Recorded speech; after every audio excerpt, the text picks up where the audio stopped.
Mga kamanok, ito meron tayong isang manok dito na merong sakit na gagamutin natin. Parang magkakaroon ng limber neck. Yan. Limber neck yan.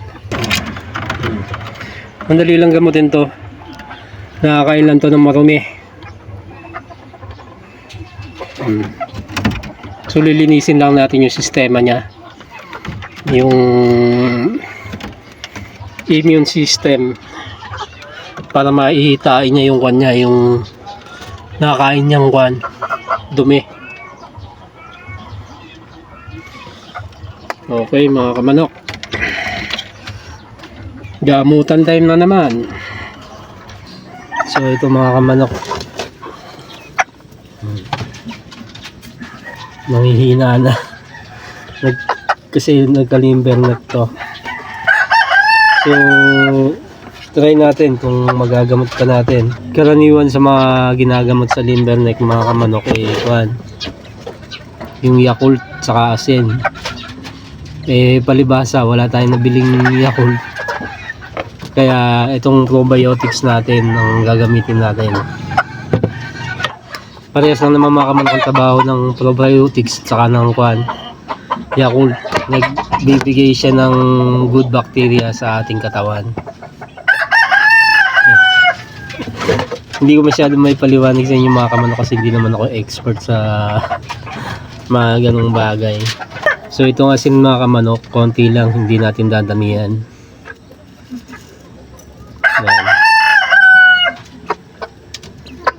Mga kamanok, kung hindi kayo masyado sigurado sa mga gagamitin yung gamot mga kamanok, ay huwag niyo pong subukan. Subukan ko na po ito, kaya ito ang procedure na gagawin ko para sa ating alaga na nanghihina na. So yan, gamitan natin siya ng syringe, isusupak natin.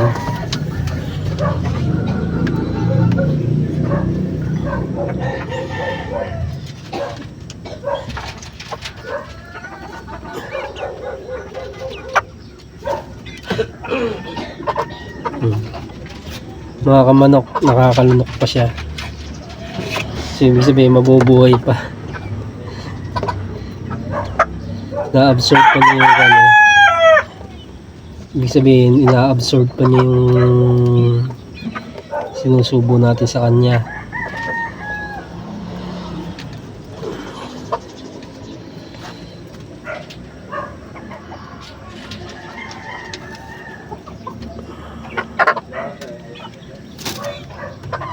Okay.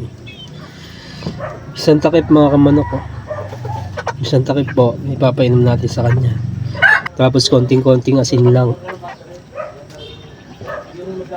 yung kuwan lang ng kamay mo, yung para ka lang nagluluto.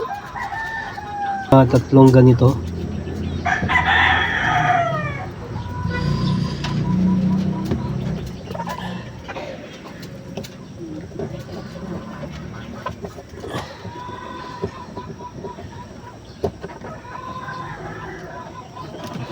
Papaubos natin to mga kamanok, yung isang takip ng probiotics.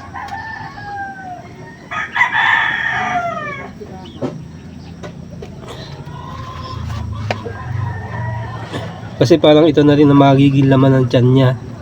Alam niyo kaya itong ginamit ko, kasi meron pa siyang parang ibang sakit, kasi parang humina yung panunaw niya.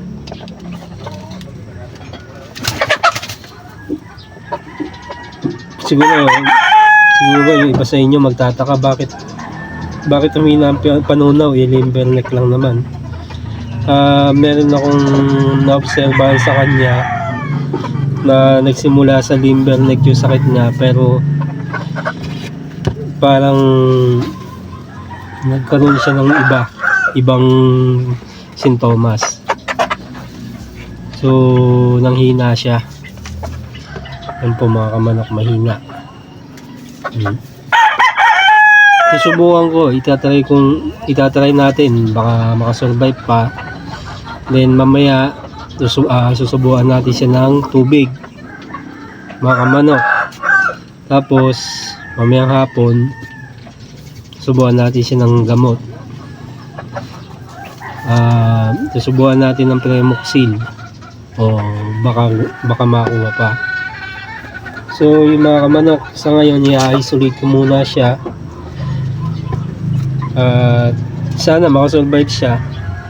Tingnan natin mamaya pagkagaling natin sa trabaho kung buhay pa. So disclaimer po, wala po tayong pinahihirapang manok o inaabuso na manok dito po sa ating video. Ginagamot lamang po natin.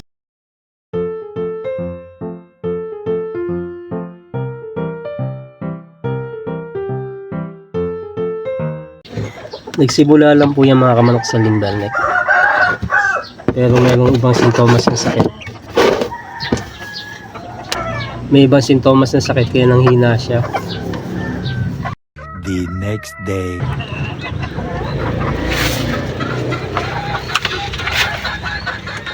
So ayan mga kamanok, kung mapapansin nyo, nakakatayo na siya at mailap na rin.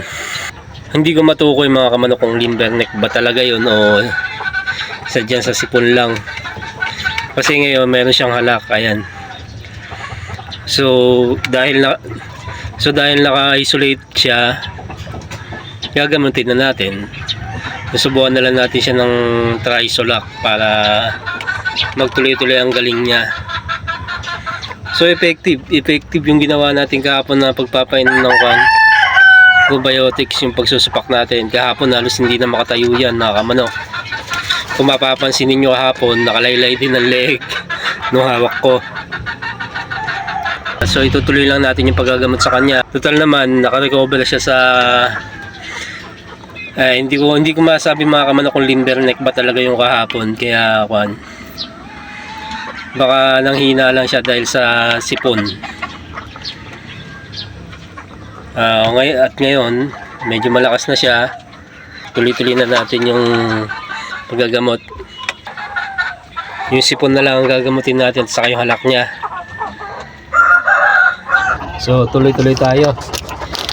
Ito yung painom natin, Trisolac 3. Yan mga kamanok. Okay, ngayong umaga, mamayang gabi, saka bukas ng umaga. Pag hindi pa rin gumaling bukas ng umaga, nidire-diretso lang natin siya. Painumin uli natin bukas ng hapon. So sa tingin ko naman, hanggang bukas ng umaga okay na to, wala nang halak to. Linisin muna natin.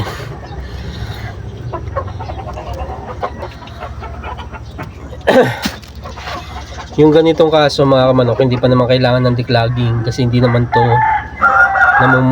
hindi pa namumuo sa lalamunan, hindi naman namamaga ang ugat. Hindi pa nauuwi sa coryza. So makukuha pa natin to. Nakakatuwa lang, wala tayong nabili kahapon na Yakult. So ang ipinainom natin itong probiotics. Sinupak natin gamit pang hiringgilya. So yan, kahapon nakalaylay ang leg niyan, halos wala. Akala mo mamamatay, akala mo wala nang pag-asa. Susubukan uli natin mamaya. Obserbahan natin kung nagbagong kondisyon niya. So yun, perfect. Yan, tutuwa lang ako mga kamanok kasi kahapon halos akala ko mamamatay na eh. Akala ko wala ng pag-asa, akala ko mamamatay na talaga. So may epekto yung mga ginagawa nating paggagamot sa kanila. Kamustahin natin yung ginagamot natin. Mukhang medyo okay naman na. Kagabi hindi ko na napainom ng gamot yung mga kamanok kasi napatoka daw ng anak ko eh. So ngayong umaga painumin uli natin siya. Mukhang okay naman na eh, kasi tumalab naman na yung pinainom natin kahapon na isang tabletas ng Trisolac. Siya nga pala mga kamanok, kung napansin nyo kahapon, para siya nalulumpo. Sinubukan ko rin pala siya ng calcium lactate, saka B12 mga kamanok. Kaya naging ganyan kabilis ang kanyang recovery. Sa susunod na video natin mga kamanok, ituturo ko sa inyo kung paano gagawin sa mga manok natin na bigla na lang nalumpo dahil sa sipon at init ng panahon. So tignan niyo mga kamanok. Akala ko mamamatay na. And then, akala ko hindi ko na magagamot. Sa umpisa ng video natin, pinainom natin siya ng probiotics. Nilagyan natin ng konting asin. So yan.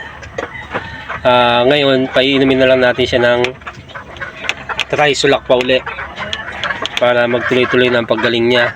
Ayan, tinan nyo yung ipot niya, hindi pa maayos. Tunaw pa. Sa kulay puti pa. So ibig sabihin niya mga kamanok, meron pa rin, may sipon pa rin siya.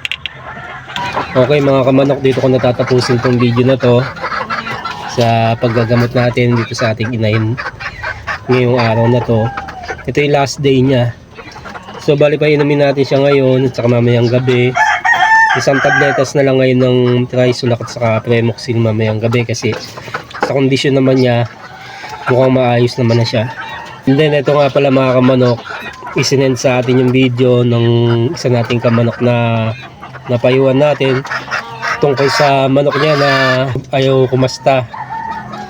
Kung napanood ninyo mga kamanok yung video natin, yun nga, yung ganador na ayaw kumasta, kung napanood ninyo, nandun yung advice natin sa kanya. Binigyan natin siya ng instruction kung paano ang gagawin sa mga ganador na ayaw kumasta. And then nasunod naman yung instruction natin, nagawa naman niya ng tama. Nagulat ako kasi napaka-effective ng advice natin kasi wala pang isang linggo bumababa na yung kanya, yung ganador niya. Ayaw po niya talaga kumasta. Ganyan lang. 3 days later.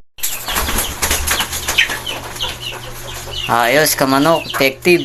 Ayun, nagpapasalamat nga siya sa atin kasi nga effective yung natin, yung advice natin na para maging fertile at kumasta yung manok niya. So yun lang ang masasabi ko mga kamanok. Maraming salamat sa inyo at sana patuloy kayong sumubaybay at mag-subscribe sa ating channel, ang PMS Backyard Breeder.